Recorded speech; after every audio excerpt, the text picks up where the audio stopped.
नमस्कार दोस्तों, स्वागत है आप सभी का हमारे YouTube चैनल स्टडी विद नवीन शर्मा में। इस वीडियो में हम डिस्कस करने वाले हैं उत्तर प्रदेश की भौगोलिक स्थिति। ठीक है, उत्तर प्रदेश की भौगोलिक स्थिति क्या है, उसके आसपास कौन कौन से स्टेट हैं, कौन कौन से ज़िले किस किस स्टेट से लगते हैं, इन सब चीज़ों के बारे में इसमें हम डिस्कस करेंगे। एक अन्य महत्वपूर्ण जानकारी, ज्वाइन करें हमारा टेलीग्राम चैनल स्टडी विद नवीन शर्मा, जहाँ पर आपको विभिन्न प्रतियोगी परीक्षाओं से रिलेटेड जानकारी, आपके एग्जामों से संबंधित जानकारी और डेली करंट अफेयर वीडियो के माध्यम से और पिक्स के माध्यम से, यूनियन बजट, यूपी बजट और इकोनॉमिक सर्वे जैसे अहम मुद्दों की पिक्स और एनालिटिक के माध्यम से आपको वहां जानकारी उपलब्ध कराई जाती है। तो ज्वाइन करना ना भूलें हमारा टेलीग्राम चैनल स्टडी विद नवीन शर्मा। ठीक है, तो चलिए वीडियो स्टार्ट करते हैं। इसमें हम उत्तर प्रदेश के भौगोलिक स्थिति के बारे में जानेंगे। अगर इसकी अवस्थिति की बात करते हैं, उत्तर प्रदेश की अवस्थिति कहाँ पे है, तो भूगर्भिक दृष्टि से उत्तर प्रदेश प्राचीनतम गोंडवाना लैंड का भूभाग है। ये गोंडवाना लैंड का भूभाग, ये बहुत बार क्वेश्चन आ चुका है।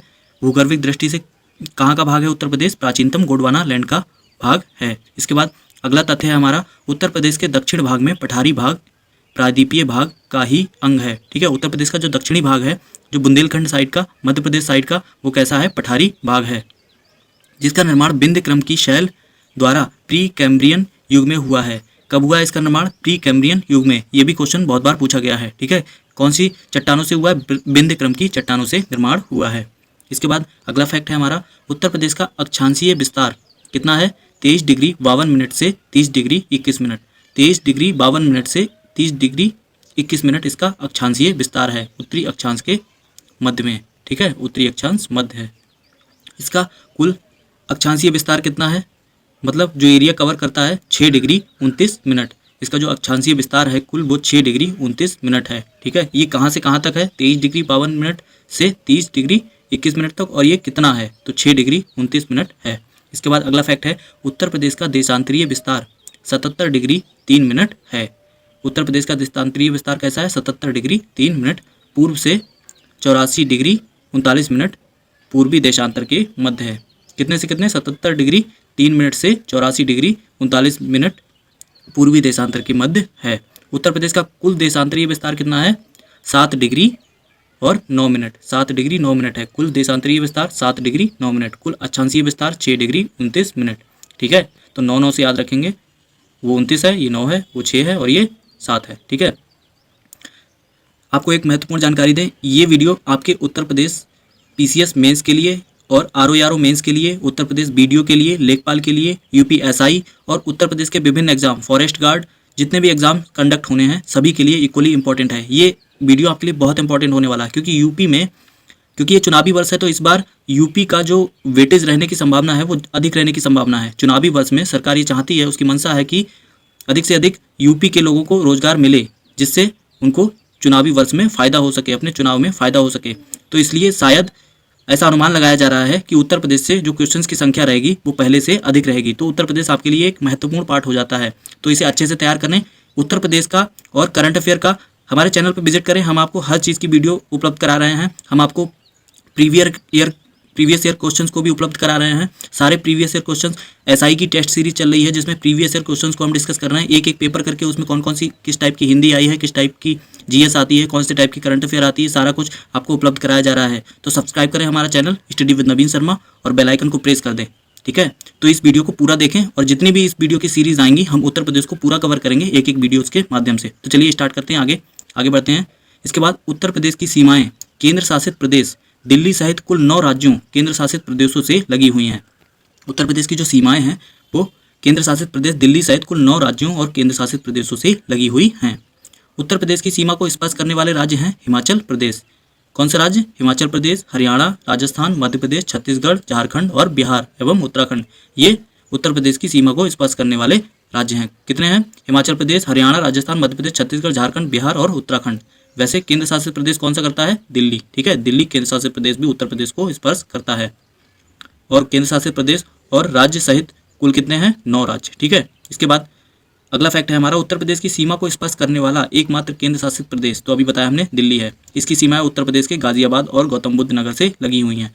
दिल्ली की सीमाएं किससे लगती हैं, गाजियाबाद और गौतम बुद्ध नगर जिले से लगती हैं। इसके बाद अगला फैक्ट है हमारा, उत्तर प्रदेश की पूर्वी सीमा बिहार एवं झारखंड से लगी हुई है। बिहार और झारखंड से उत्तर प्रदेश की पूर्वी सीमा लगी हुई है। उत्तर प्रदेश की उत्तरी सीमा नेपाल के अतिरिक्त उत्तराखंड एवं हिमाचल प्रदेश से लगी हुई है। उत्तर प्रदेश की उत्तरी सीमा कहाँ कहाँ से लगती है? नेपाल के अतिरिक्त उत्तराखंड एवं हिमाचल प्रदेश से लगी हुई है। इसके बाद हम डिस्कस करेंगे मैप। उत्तर प्रदेश के कौन कौन से जिले किस किस प्रदेश से टच करते हैं, ठीक है, तो इस मैप के माध्यम से हम देखेंगे। तो पहले हम स्टार्ट करते हैं। हमारा जो पहला प्रदेश है हिमाचल प्रदेश, और हिमाचल प्रदेश से एकमात्र जिला स्पर्श करता है कौन सा? सहारनपुर, ठीक है। कौन सा स्पर्श करता है? सहारनपुर, ठीक है। इसमें हम क्या देख रहे हैं? उत्तर प्रदेश के सीमावर्ती राज्य। तो कौन सा जिला लगता है हिमाचल प्रदेश से? सहारनपुर। इसके बाद उत्तराखंड के सीमावर्ती जिले, उत्तराखंड से कौन कौन से जिले लगते हैं? सहारनपुर, मुजफ्फरनगर, बिजनौर, मुरादाबाद और रामपुर, बरेली, पीलीभीत। सहारनपुर, मुजफ्फरनगर, बिजनौर, मुरादाबाद, रामपुर, बरेली और पीलीभीत, ये कहाँ से लगते हैं? ये उत्तराखंड से लगने वाले जिलों की संख्या है। कितनी है? 7। उत्तराखंड से कुल 7 जिले लगते हैं। इसके बाद नेपाल से कितने जिले लगते हैं? 7 जिले लगते हैं। कौन कौन से? पीलीभीत, लखीमपुर खीरी, बहराइच, श्रावस्ती, सिद्धार्थनगर, महाराजगंज, ठीक है। कौन कौन से लगते हैं? पीलीभीत, लखीमपुर खीरी, बहराइच, श्रावस्ती, सिद्धार्थनगर और महाराजगंज। इसके बाद सहारनपुर जिले के समीपवर्ती राज्य, सहारनपुर जिले से कौन कौन से राज्य टच होते हैं? तो सहारनपुर से 3 राज्य टच होते हैं। कौन कौन से? हरियाणा, उत्तराखंड और हिमाचल प्रदेश। हरियाणा, उत्तराखंड और हिमाचल प्रदेश सहारनपुर से 3 जिले स्पर्श करते हैं। सोनभद्र जिले के समीपवर्ती राज्य कौन कौन से हैं? सर्वाधिक जिले सोनभद्र को ही टच करते हैं, ये ध्यान रखना आप लोग, ये फैक्ट है, आगे आएगा भी। सोनभद्र को सर्वाधिक जिले टच करते हैं। कौन कौन से? बिहार, झारखंड, छत्तीसगढ़ और मध्य प्रदेश। कुल 4 जिले टच करते हैं सोनभद्र को, बिहार, झारखंड, छत्तीसगढ़ और मध्य प्रदेश, ठीक है। और सहारनपुर को 3 जिले टच करते हैं, हरियाणा, उत्तराखंड और हिमाचल प्रदेश। इसके बाद अगला देखते हैं बिहार। बिहार को कौन कौन से टच करते हैं? बिहार को टच करता है महाराजगंज, कुशीनगर, देवरिया, बलिया, गाजीपुर, चंदौली और सोनभद्र। बिहार को करता है कुशीनगर, देवरिया, बलिया, गाजीपुर और चंदौली, ठीक है। कौन कौन से? महाराजगंज, कुशीनगर, देवरिया, बलिया, गाजीपुर, चंदौली और सोनभद्र, ये 7 जिले बिहार को टच करते हैं। इसके बाद अगला है हमारा झारखंड। झारखंड को केवल 1 जिला टच करता है, कौन सा? सोनभद्र। इसके बाद छत्तीसगढ़ को भी केवल 1 जिला टच करता है, कौन सा? सोनभद्र, ठीक है। इसके बाद मध्य प्रदेश को सर्वाधिक जिले टच करते हैं। कितने? 11 जिले मध्य प्रदेश को टच करते हैं। उत्तर प्रदेश के 11 जिले मध्य प्रदेश को टच करते हैं। पहला है इटावा, जालौन, झांसी, ललितपुर, महोबा, बांदा, चित्रकूट, प्रयागराज, मिर्जापुर, सोनभद्र। कौन कौन से? आगरा, इटावा, जालौन, झांसी, ललितपुर, महोबा, बांदा, चित्रकूट, प्रयागराज, मिर्जापुर और सोनभद्र, ये कुल 11 जिले मध्य प्रदेश को स्पर्श करते हैं। अगला फैक्ट है हमारा, मध्य प्रदेश राज्य से 3 तरफ से घिरा जिला कौन सा है? ललितपुर, ठीक है। ये जो ललितपुर है ये मध्य प्रदेश के 3 तरफ से घिरा जिला है। इसके बाद अगला फैक्ट है हमारा, उत्तर प्रदेश से लगा सबसे लंबी सीमा वाला राज्य कौन सा है? तो मध्य प्रदेश है। अभी हमने बताया मध्य प्रदेश ही है। उत्तर प्रदेश से लगा सबसे छोटी सीमा वाला राज्य हिमाचल प्रदेश है। उससे कौन सा? केवल 1 जिला स्पर्श करता है, और कौन सा? सहारनपुर, ठीक है। सहारनपुर केवल 1 जिला स्पर्श करता है हिमाचल प्रदेश से। इसके बाद आता है राजस्थान से कौन कौन से जिले स्पर्श करते हैं? मथुरा और आगरा। राजस्थान से मथुरा और आगरा 2 जिले स्पर्श करते हैं। इसके बाद हरियाणा से 6 जिले स्पर्श करते हैं। कौन कौन से? सहारनपुर, शामली, बागपत, गौतम बुद्ध नगर, अलीगढ़ और मथुरा। कितने जिले? 6 जिले स्पर्श करते हैं हरियाणा से, सहारनपुर, शामली, बागपत, गौतम बुद्ध नगर, अलीगढ़ और मथुरा, ठीक है। इसके बाद दिल्ली से कौन कौन से जिले स्पर्श करते हैं? गौतम बुद्ध नगर, गाजियाबाद, ठीक है। 2 जिले स्पर्श करते हैं, गौतम बुद्ध नगर और गाजियाबाद। केंद्र शासित प्रदेश दिल्ली से कितने जिले स्पर्श करते हैं? गौतम बुद्ध नगर और गाजियाबाद, ठीक है। इसके बाद ये हो गया हमारा मैप डिस्कस। इसमें क्या? उत्तर प्रदेश के सीमावर्ती राज्य और उनसे कौन कौन से जिले स्पर्श करते हैं, और कौन से देश से स्पर्श, एकमात्र देश कौन सा है जिससे उत्तर प्रदेश की सीमा लगती है? नेपाल, ठीक है। किससे? नेपाल से। इसके बाद अगला फैक्ट है हमारा, उत्तर प्रदेश की पश्चिमी सीमाएं हरियाणा, राजस्थान, केंद्र शासित प्रदेश दिल्ली से लगती हैं। जो पश्चिम की सीमाएं हैं कहाँ कहाँ से लगती हैं? राजस्थान, हरियाणा और केंद्र शासित प्रदेश दिल्ली से। इसके बाद उत्तर प्रदेश की दक्षिणी सीमाएं मध्य प्रदेश एवं छत्तीसगढ़ को स्पर्श करती हैं। मध्य प्रदेश और छत्तीसगढ़ को दक्षिणी सीमाएं स्पर्श करती हैं। अगला फैक्ट है हमारा, उत्तर प्रदेश की सबसे लंबी सीमा मध्य प्रदेश को स्पर्श करती है। किसको करती है? मध्य प्रदेश को ही स्पर्श करती है सबसे लंबी सीमा।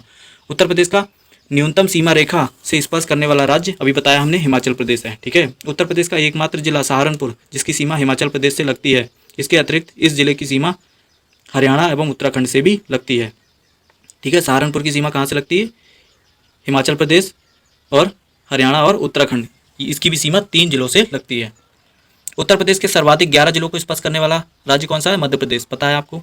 सर्वाधिक 4 प्रदेशों को स्पर्श करने वाला उत्तर प्रदेश का एकमात्र जिला सोनभद्र। ठीक है, अभी बताया हमने किस किस को करता है, छत्तीसगढ़, झारखंड, बिहार और मध्य प्रदेश। ठीक है, मध्य प्रदेश, छत्तीसगढ़, झारखंड और बिहार को स्पर्श करता है कौन सा, सोनभद्र जिला। और 4 सर्वाधिक जिलों को, वो सर्वाधिक राज्यों को स्पर्श करने वाला जिला है उत्तर प्रदेश का। इसके बाद अगला फैक्ट है हमारा, उत्तर प्रदेश के सबसे कम जिलों को स्पर्श करने वाला जिला कौन सा है, ललितपुर। ठीक है, सबसे कम जिलों को स्पर्श करने वाला जिला कौन सा है, ललितपुर, क्योंकि ये केवल झांसी को स्पर्श करता है। मध्य प्रदेश से 3 तरफ से घिरा जिला ललितपुर है। ठीक है, 3 तरफ से घिरा कौन सा है जिला, ललितपुर, अभी हमने डिस्कस किया था। उत्तर प्रदेश के सर्वाधिक जिलों को स्पर्श करने वाला जिला बदायूं है।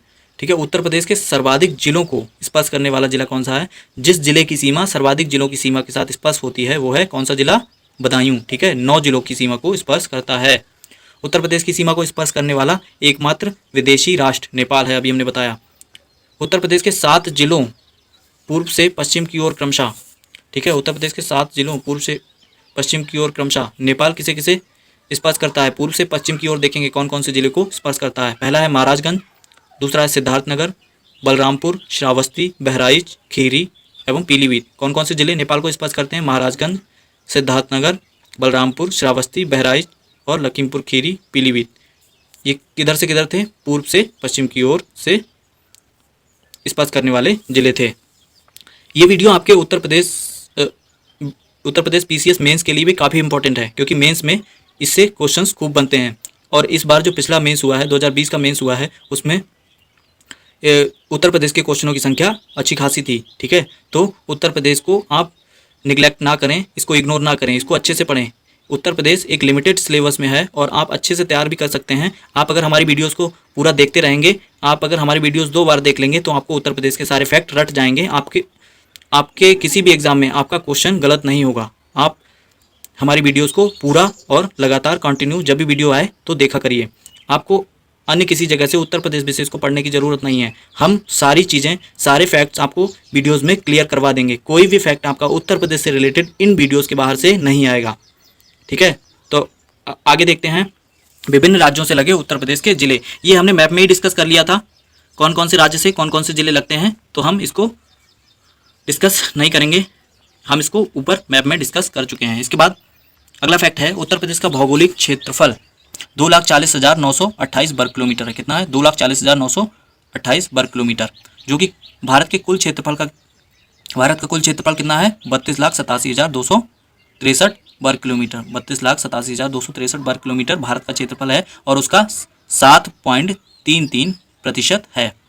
7.33%, 7.33% है किसका, उत्तर प्रदेश का क्षेत्रफल पूरे भारत के क्षेत्रफल का 7.33% के बराबर है। ठीक है, इसके बाद अगला फैक्ट है हमारा, पूर्व से पश्चिम तक इसकी लंबाई 650 किलोमीटर है। जो पूर्व से पश्चिम की ओर लंबाई है वो 650 किलोमीटर है। उत्तर से दक्षिण की लंबाई 240 किलोमीटर है। तो जो पूर्व से पश्चिम लंबाई है वो अधिक है और उत्तर से दक्षिण लंबाई आधे से भी कम है। ठीक है, 240 किलोमीटर है। इसके बाद अगला फैक्ट है हमारा, क्षेत्रफल की दृष्टि से उत्तर प्रदेश का भारत में चौथा स्थान है। कौन सा स्थान है, चौथा स्थान है। ये फैक्ट भी पूछा गया है। उत्तर प्रदेश से अधिक क्षेत्रफल वाले राज्य कौन कौन से हैं, पहले नंबर पे आता है भारत का सबसे अधिक क्षेत्रफल रखने वाला राज्य राजस्थान, उसके बाद मध्य प्रदेश आता है, उसके बाद महाराष्ट्र। ठीक है, पहले नंबर पे राजस्थान, मध्य प्रदेश, महाराष्ट्र और उसके बाद उत्तर प्रदेश। ठीक है, इसके बाद अगला फैक्ट है हमारा, उत्तर प्रदेश का वर्तमान भौगोलिक स्वरूप 9 नवंबर 2000 को अस्तित्व में आया था। जो इस समय वर्तमान भौगोलिक स्थिति है उत्तर प्रदेश की, जितना एरिया है उत्तर प्रदेश में, वो कब स्वरूप में आया था, 9 नवंबर 2000 को, सन 2000 को, 9 नवंबर सन 2000 को ये अस्तित्व में आया था। इसके बाद 9 नवंबर 2000 को उत्तर प्रदेश के 13 पर्वतीय जिलों को काटकर उत्तरांचल, अब उत्तराखंड राज्य का निर्माण किया गया। ठीक है, पहले उत्तराखंड कहाँ था, उत्तर प्रदेश का ही एक हिस्सा हुआ करता था, लेकिन 13 जिलों को काटकर 9 नवंबर 2000 को एक नया राज्य बना दिया गया, उत्तराखंड। ठीक है, तो हमारे उत्तर प्रदेश की जो सीमा क्षेत्र था वो कम हो गया। ठीक है, अब ये उत्तर प्रदेश और उत्तराखंड दोनों अलग अलग राज्य हो गए। पहले उसे उत्तरांचल बोला जाता था, वो उत्तर प्रदेश का ही एक भाग था। इसके बाद अगला फैक्ट है हमारा, सर्वाधिक क्षेत्रफल वाले 4 जिले। सर्वाधिक क्षेत्रफल वाले 4 जिले कौन कौन से हैं, पहला है लखीमपुर खीरी। इसका क्षेत्रफल कितना है, 7,680 वर्ग किलोमीटर। लखीमपुर खीरी का क्षेत्रफल 7,680 वर्ग किलोमीटर, सबसे बड़ा जिला है इसके बाद क्षेत्रफल की दृष्टि से। उसके बाद सोनभद्र दूसरे नंबर पे है, 6,788 वर्ग किलोमीटर। इसके बाद हरदोई तीसरे नंबर पे है, 5,947 वर्ग किलोमीटर। उसके बाद सीतापुर चौथे नंबर पे है, 5,743 किलोमीटर। ठीक है, तो ये हो गए हमारे क्षेत्रफल की दृष्टि से सर्वाधिक बड़े जिले। तो लखीमपुर सबसे बड़ा है, सोनभद्र उससे छोटा है, हरदोई उससे छोटा है और सीतापुर उससे छोटा है। ठीक है, तो ये हो गए हमारे सर्वाधिक क्षेत्रफल वाले 4 जिले। इसके बाद सबसे कम क्षेत्रफल वाले जिलों की बात करें तो सबसे कम क्षेत्रफल वाला जिला कौन सा है? हापुड़। इसका कितना है क्षेत्रफल? 660 वर्ग किलोमीटर, केवल 660 वर्ग किलोमीटर इसका क्षेत्रफल है हापुड़ जिले का। इसके बाद अगला कौन सा है? गाजियाबाद। गाजियाबाद का कितना है? 910 वर्ग किलोमीटर, 910 वर्ग किलोमीटर, ये दूसरे नंबर पे है सबसे कम क्षेत्रफल वालों में। इसके बाद तीसरा है संत रविदास नगर।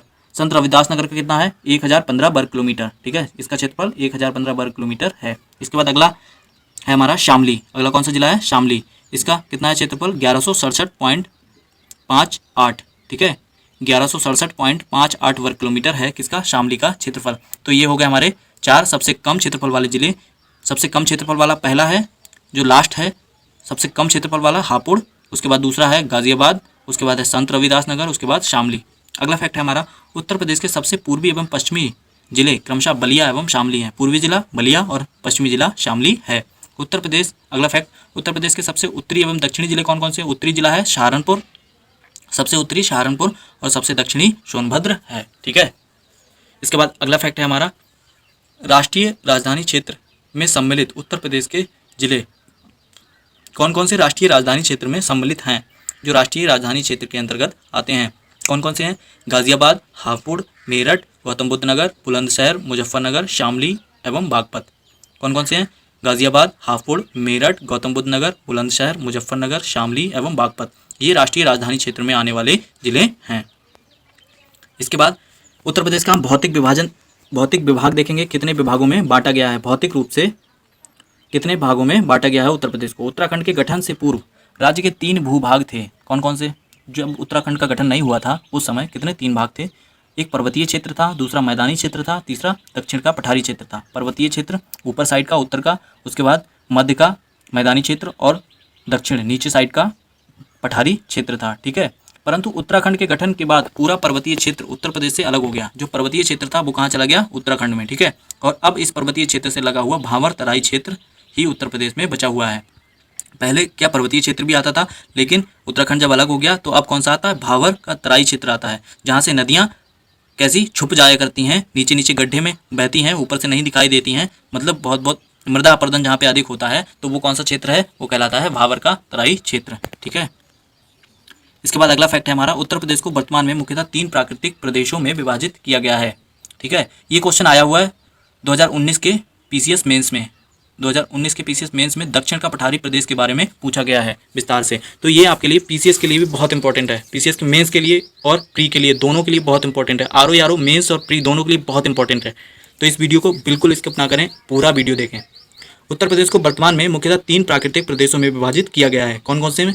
पहला है भावर एवं तराई का प्रदेश, दूसरा है गंगा यमुना का मैदान और तीसरा है दक्षिण का पठारी प्रदेश। ठीक है, 3 प्राकृतिक भाग कौन कौन से हैं? भावर एवं तराई का प्रदेश, गंगा यमुना का मैदान और दक्षिण का पठारी प्रदेश। ये तीनों ऑप्शन में रखे, एक चौथा ऑप्शन देखे, ये क्वेश्चन बहुत बार पूछा गया है एग्जामों में। ठीक है, इसके बाद हम पहला डिस्कस करेंगे। पहला हमारा कौन सा भाग है? भावर एवं तराई प्रदेश। ठीक है, भावर और तराई प्रदेश के बारे में जानेंगे।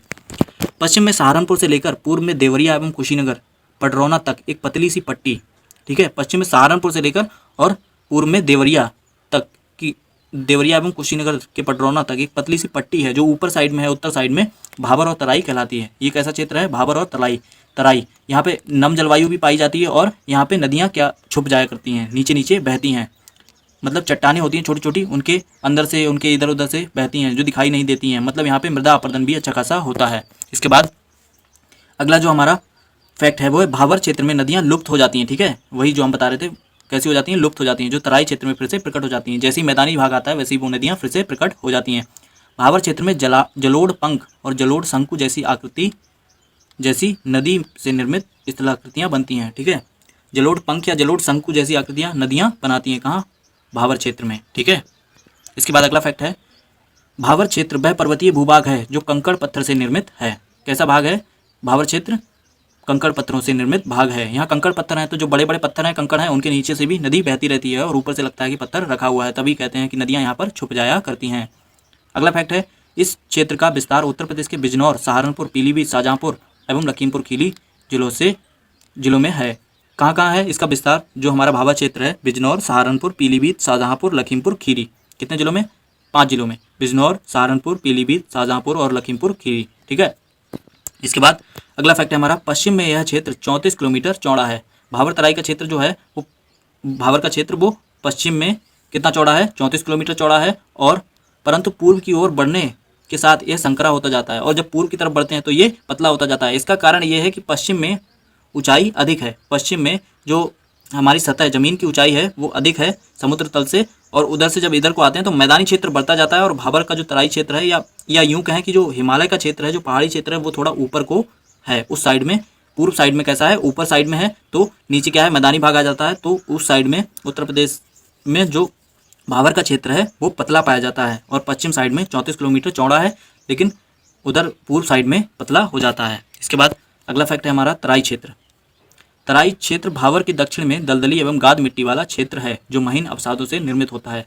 जब नदी बहती है तो वो अपने साथ जो महीन महीन कणों को बहा के लाती है, वही क्या कहलाते हैं? गाद मिट्टी। ठीक है, गाद या दलदली मिट्टी वाले क्षेत्र कहलाते हैं, जो महीन अवसादों से निर्मित होते हैं, जो महीन कण होते हैं, और ये बहुत ही उपजाऊ होते हैं। ठीक है, तो तराई का क्षेत्र कहाँ है? भाबर के दक्षिण में, जस्ट उसके नीचे। ठीक है, जो भाबर का क्षेत्र है जहाँ पे पत्थर वगैरह पाए जाते हैं, कंकड़ पत्थर, उसके जस्ट नीचे वाला जो क्षेत्र होता है वो कैसा होता है? तराई क्षेत्र। इसके बाद अगला फैक्ट है, घने जंगल और लंबे हाथी घासों के ढाल से ढका हुआ तराई क्षेत्र कभी 80 से 90 किलोमीटर तक चौड़ा था, तथा इसके अंतर्गत सहारनपुर, बिजनौर, रामपुर, बरेली, पीलीभीत, लखीमपुर खीरी, बहराइच, गोंडा, बस्ती, सिद्धार्थनगर, गोरखपुर, महाराजगंज, देवरिया और कुशीनगर जिलों के भाग आते थे। पहले ये बहुत जिलों में फैला हुआ था। इधर कुछ वर्षों से भूमि सुधार कार्यों के कारण इसकी चौड़ाई काफ़ी कम हो गई है, जिसके कारण काफ़ी भाग उपजाऊ भूमि के रूप में किसानों को प्राप्त हो गया है।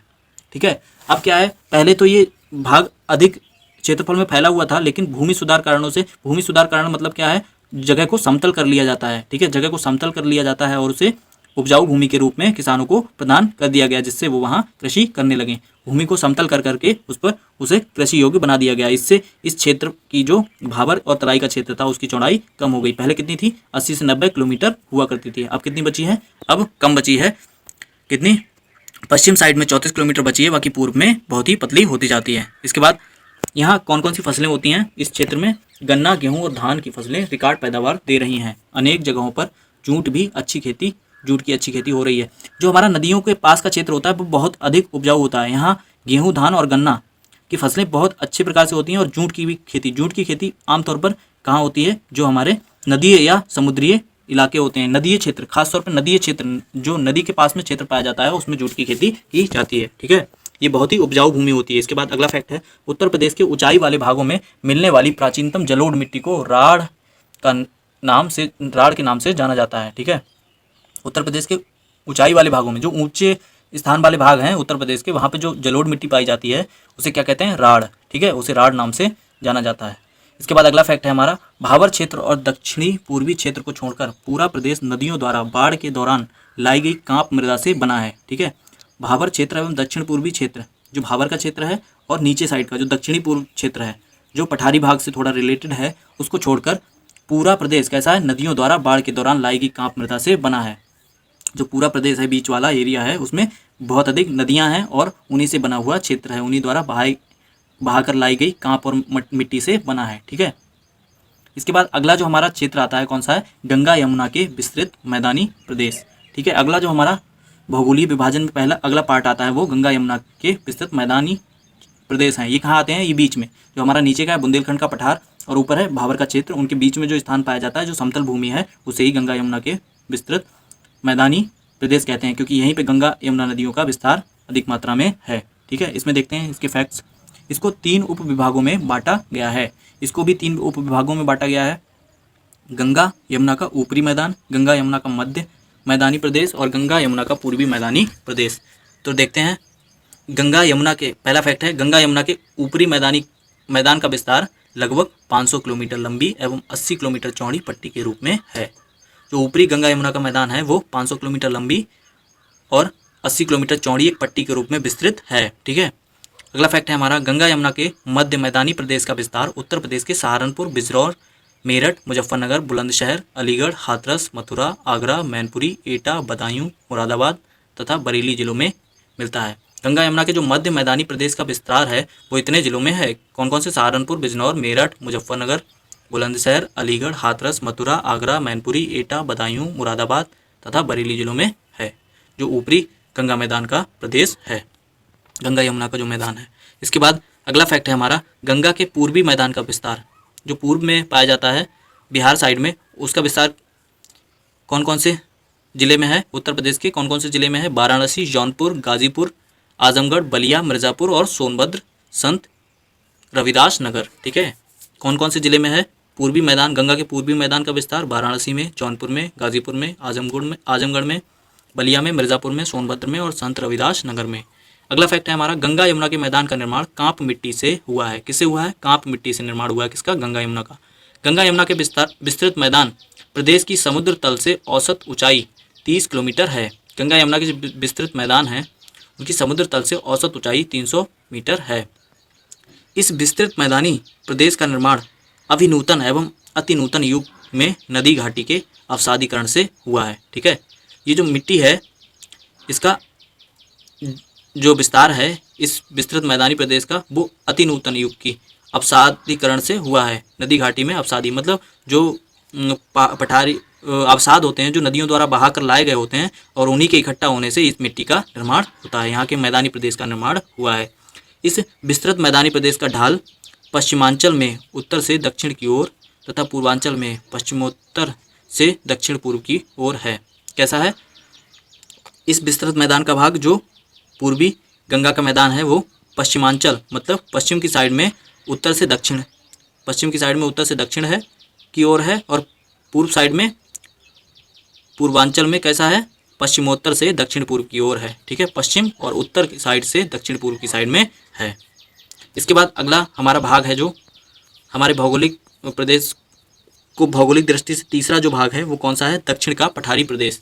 बुंदेलखंड वाला जो प्रदेश है वो दक्षिण का पठारी प्रदेश बोला जाता है और ये 2019 मेंस यूपीपीसीएस मेंस में पूछा गया है। उत्तर प्रदेश में दक्षिण पठारी प्रदेश का कुल क्षेत्रफल 45,200 वर्ग किलोमीटर है। कितना है? 45,200 वर्ग किलोमीटर है। दक्षिण में जो क्षेत्रफल पाया जाता है उसका, दक्षिण में जो भाग पाया जाता है कौन सा? दक्षिण का पठारी प्रदेश, उसका क्षेत्रफल कितना है? 45,200 वर्ग किलोमीटर। अगला फैक्ट है, दक्षिण पठारी प्रदेश के अंतर्गत बुंदेलखंड एवं बघेलखंड के भूभाग सम्मिलित हैं। कौन कौन से? बुंदेलखंड और बघेलखंड के भाग इसके अंतर्गत आते हैं। अगला फैक्ट है, यह क्षेत्र दक्कन के पठार का ही प्रसरण है तथा इस भूभाग की उत्तरी सीमा यमुना तथा गंगा नदी द्वारा निर्धारित होती है। इनकी जो उत्तरी सीमा है यमुना गंगा नदी द्वारा निर्धारित होती है तथा दक्षिणी सीमा विंध्य पर्वत द्वारा निर्धारित होती है, और जो दक्षिणी सीमा है वो विंध्य पर्वत की जो श्रेणी है उसके द्वारा निर्धारित होती है। पूर्व में केन नदी तथा पश्चिम में बेतवा तथा पाहुज नदियों की सीमा, नदियाँ इसकी सीमा निर्धारित करती हैं। पूर्व में कौन सी नदी करती है? केन नदी, और पश्चिम में कौन सी करती है? बेतवा नदी, और इसकी सीमा निर्धारित करती है इसके अंतर्गत। ठीक है, अगला जो फैक्ट है, इसके अंतर्गत झांसी, जालौन, हमीरपुर, महोबा, चित्रकूट, ललितपुर और बांदा जिले, प्रयागराज जिले की मेजा और करछना तहसीलें, गंगा के दक्षिण में पड़ने वाला मिर्ज़ापुर का हिस्सा तथा चंदौली जिले की चकिया तहसील आती है। ठीक है, कौन कौन से आते हैं? गंगा के दक्षिण में पड़ने वाला मिर्ज़ापुर का हिस्सा तथा चंदौली जिले की चकिया तहसील आती है। ये कहाँ कहाँ आते हैं? इसके अंतर्गत आते हैं इतने जिले कौन कौन से? जालौन, हमीरपुर, महोबा, चित्रकूट, ललितपुर और बांदा जिले, प्रयागराज जिले की मेजा और करछना तहसीलें, गंगा के दक्षिण में पड़ने वाला मिर्ज़ापुर का हिस्सा और चंदौली जिले की चकिया तहसील। ये जो भाग हैं ये किस में आते हैं? आपके दक्षिण के पठारी भाग में। दक्षिण के पठारी भाग में कौन कौन से? बुंदेलखंड और बघेलखंड का जो पठारी क्षेत्र है उसमें वो इसी का भाग है। इसके बाद अगला फैक्ट है हमारा, इस पठारी क्षेत्र की सामान्य ऊंचाई कितनी है? 300 मीटर के आसपास है तथा कुछ स्थानों पर इसकी ऊंचाई 450 मीटर से भी अधिक है। जो पठारी क्षेत्र है उसकी जो सामान्य ऊंचाई है या कहें औसत वो 300 मीटर के आसपास है वैसे, लेकिन कुछ जगहों पर 450 मीटर से अधिक भी है। मिर्ज़ापुर सोनभद्र जिले के कुछ स्थानों पर कैमूर और सोनाकर की पहाड़ियाँ लगभग 600 मीटर तक ऊंचाई पर हैं। ठीक है, जो कैमूर और सोनाकर की पहाड़ियाँ हैं कहाँ हैं? मिर्ज़ापुर और सोनभद्र जिले में। ठीक है, ये क्वेश्चन भी पूछा गया, कैमूर और सोनाकर की पहाड़ियाँ कहाँ हैं? मिर्ज़ापुर और सोनभद्र जिले में। इनकी ऊंचाई कितनी है? 600 मीटर ऊंची हैं ये पहाड़ियाँ लगभग। इसके बाद अगला जो फैक्ट है, बुंदेलखंड का निर्माण उत्तर प्रदेश के दक्षिणी उत्तर प्रदेश के विंध्य काल की प्राचीनतम नीच चट्टानों द्वारा तथा निम्न प्रदेश में नदियों द्वारा निक्षेपित मिट्टी से हुआ है। किससे हुआ है? ये बुंदेलखंड का निर्माण जो पठारी क्षेत्र है इसका विंध्य काल की प्राचीनतम नीच चट्टानों से, जो विंध्य काल की प्राचीनतम नीच चट्टानें हैं उनसे इसका निर्माण, और निम्न प्रदेश में नदियों द्वारा निक्षेपित मिट्टी से हुआ है। और नदियों द्वारा जो निक्षेपित छोड़ी गई मिट्टी है, जो नदियां बहा के लाती हैं और छोड़ जाती हैं, नदियां अपने स्थान पर पहुंच जाती हैं, जब बाढ़ आती है तो इधर मिट्टी आ जाती है, उससे इन चट्टानों का इस पठारी भाग का निर्माण हुआ है।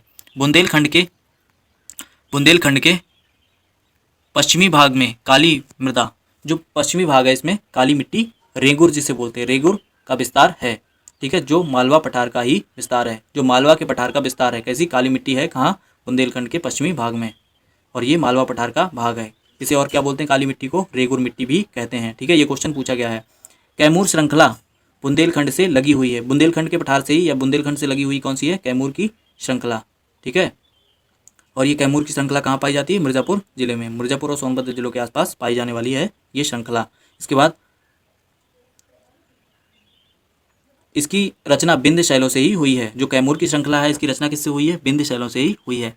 अगला फैक्ट है हमारा, बुंदेलखंड में चलास नामक घास बहुतायत में पाई जाती है। ये चलास नामक घास कहाँ पाई जाती है? बुंदेलखंड में। याद रखेंगे, चलास नामक घास बुंदेलखंड में पाई जाती है। अगला फैक्ट है, बघेलखंड क्षेत्र में शंकुआकार टीले बहुतायत से मिलते हैं। जो बघेलखंड का क्षेत्र है वहाँ शंकुआकार टीले बहुतायत से मिलते हैं। ठीक है, तो ये था आज का वीडियो। टेलीग्राम को ज्वाइन करना ना भूलें, हमारे टेलीग्राम चैनल को, स्टडी विद नवीन शर्मा। और ये वीडियो आपके लिए प्री और मेंस, यूपी पीसीएस और आरओ दोनों के लिए इंपॉर्टेंट है, और यूपी के सभी एग्जामों के लिए इंपॉर्टेंट है। जैसा कि पीछे बता चुके हैं कि इसका कितना महत्व है, और उत्तर प्रदेश के सभी एग्जामों में यूपी का वेटेज इस बार बढ़ने की संभावना है। तो जितने भी इस सीरीज़ के वीडियोज़ आएंगे सबको आप अच्छे से 1-2 बार, कम से कम 2 बार 3 बार देख लेंगे, तो आपको इसे बिल्कुल किसी और जगह से पढ़ने की ज़रूरत नहीं पड़ेगी। आपको किसी और सोर्स की ज़रूरत नहीं पड़ेगी, आपके सारे फैक्ट क्लियर हो जाएंगे, कोई भी क्वेश्चन आपका एग्जाम में गलत नहीं होगा। ठीक है, तो इसी तरह की वीडियोस पाने के लिए सब्सक्राइब करें हमारा यूट्यूब चैनल स्टडी विद नवीन शर्मा, और बेल आइकन को प्रेस कर दें, जिससे आपको आगे आने वाली वीडियोस की नोटिफिकेशन जल्दी से जल्दी मिलते रहें। धन्यवाद।